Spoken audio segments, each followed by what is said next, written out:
Ajonjolí de todos los moles. Vamos a entrarle a la ajonjolí de todos los moles y este tiene que ver con el próximo presidente de la Suprema Corte, que es Hugo Aguilar Ortiz, un abogado de origen indígena que ha representado y ha defendido en muchas ocasiones, los intereses de las comunidades indígenas. Él, Hugo Aguilar Ortiz, va a ser el próximo presidente de la Suprema Corte de Justicia de la Nación. ¿Y cómo le ha molestado a muchas personas que Hugo Aguilar Ortiz haya anunciado y tenga la intención de no usar la toga que usan los ministros, sino utilizar trajes de gala, la vestimenta de comunidades originarias en nuestro país? Eso le ha molestado mucho a algunas personas y yo califico que quien ha expresado su molestia y sorpresa, pues ahí tiene cosas de racismo, de clasismo, y recordar que la toga, para empezar, es una cuestión impuesta por la visión europea, por los colonizadores. En Reino Unido, algunas autoridades judiciales todavía utilizan la peluca de banco, esta pues así peluca los blanca. Quieren ver, Miguel. Así quisieran verlos, ¿no? Pero les molesta que una persona de origen indígena use vestimenta indígena. Les molesta mucho. Y hoy la presidenta destacó que lo importante en un ministro tiene que ver mucho con la trayectoria y el conocimiento.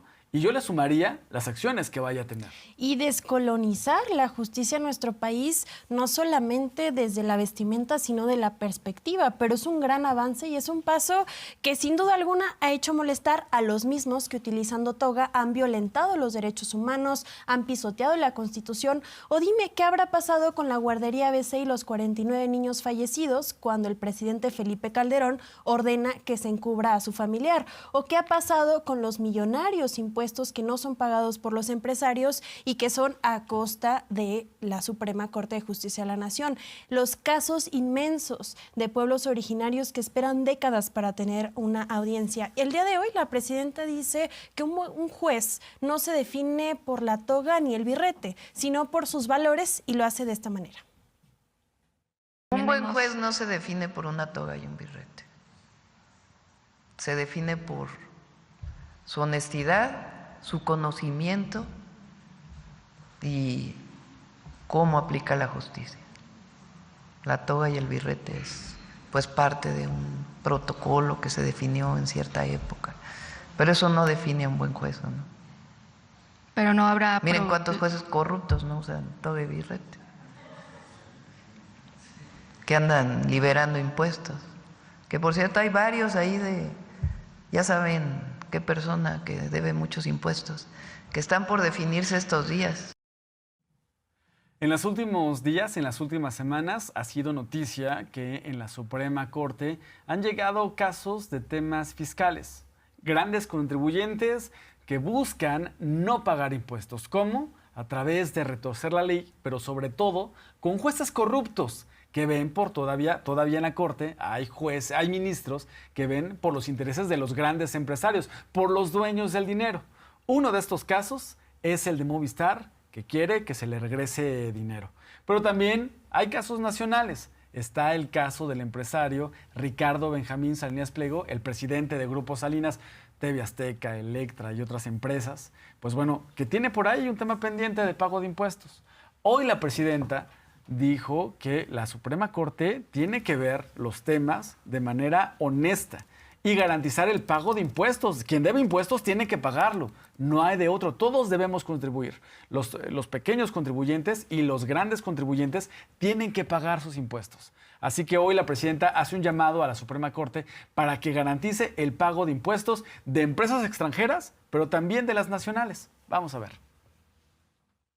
Que paguen sus impuestos.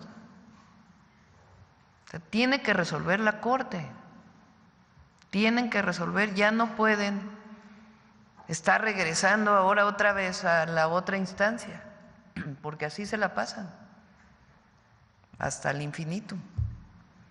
Entonces no, tiene que resolver la Corte, y la Corte tiene que resolver, de acuerdo a lo que revisen ministras y ministros, a favor del pueblo de México. Entonces hay que esperar a ver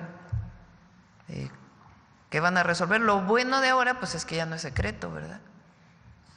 Ya no está guardado en un cajón y a ver que no se dé nadie cuenta para que pase. Ahora ya con la reforma al Poder Judicial ya ni siquiera hay salas, todo se ve en el Pleno y todo debe ser público para que no vayan a pasar algo por ahí en lo oscurito.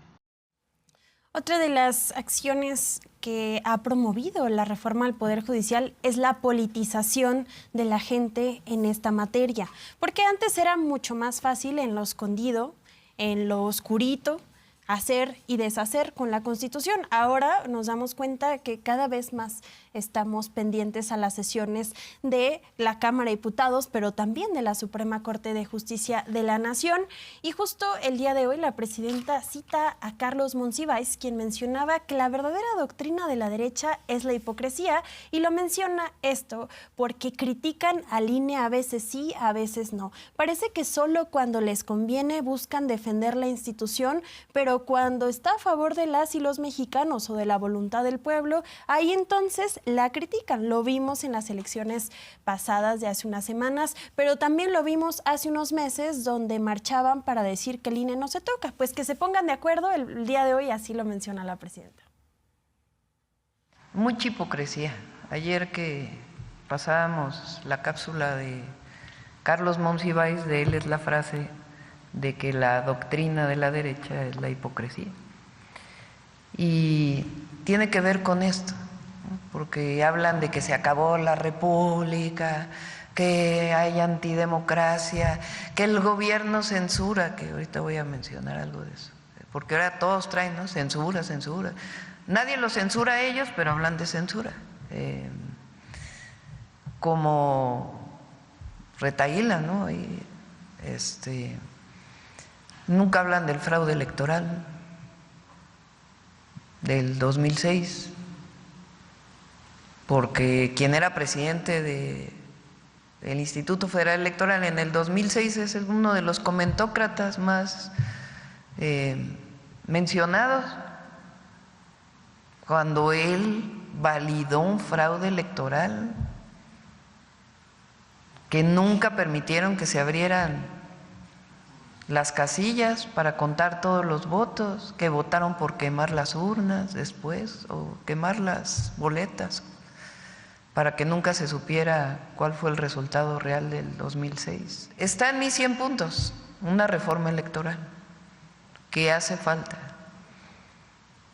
y ya en su momento la vamos a presentar porque tiene que ver con la cantidad de recursos que se utilizan para el INE, para 8,000 millones de pesos costó la elección ahora. La cantidad de recursos en las elecciones, la cantidad de recursos que tiene el INE, la cantidad de recursos que tienen los partidos políticos.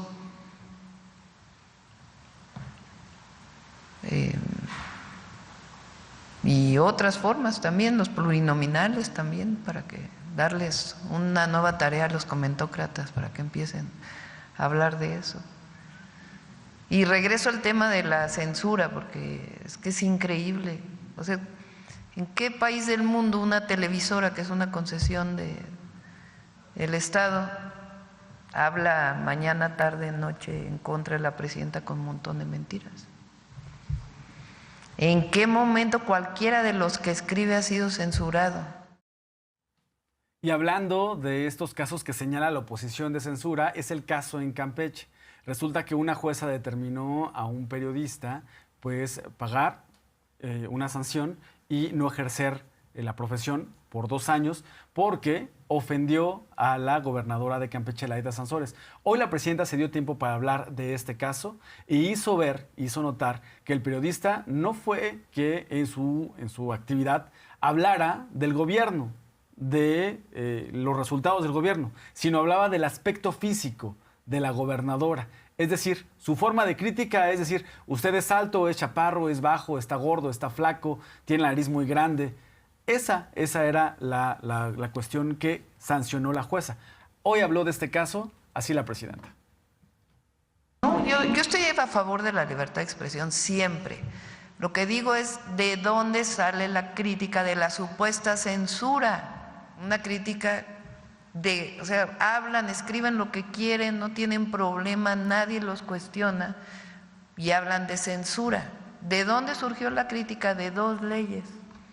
Una ley que era de ciberacoso, que no tenía que ver con la crítica al gobernador, y el tema del nivel de crítica a una mujer por ser mujer, por cómo te vistes, por cómo hablas, por cómo te pintas. Es importante discutirlo, muy importante en nuestro país. Y la violencia que viven las mujeres gobernantes no solo se vive en Campeche, lo vimos a nivel nacional e incluso internacional, donde hace días a la representante de México en el Banco Mundial la juzgaban por sus zapatos. Incluso a la propia presidenta Claudia Sheinbaum la han juzgado por cómo se ve. A las mujeres hay que juzgarlas por cómo gobiernan y dejar de lado su forma de su vestimenta. Y por otro lado, son los mismos que hablan de dictadura, pero tienen la libertad de expresarse, los mismos que hablan de censura, pero pueden manifestarse en Reforma o donde les plazca. Pues que se pongan de acuerdo y que dejen de hacer de la hipocresía su forma de vivir.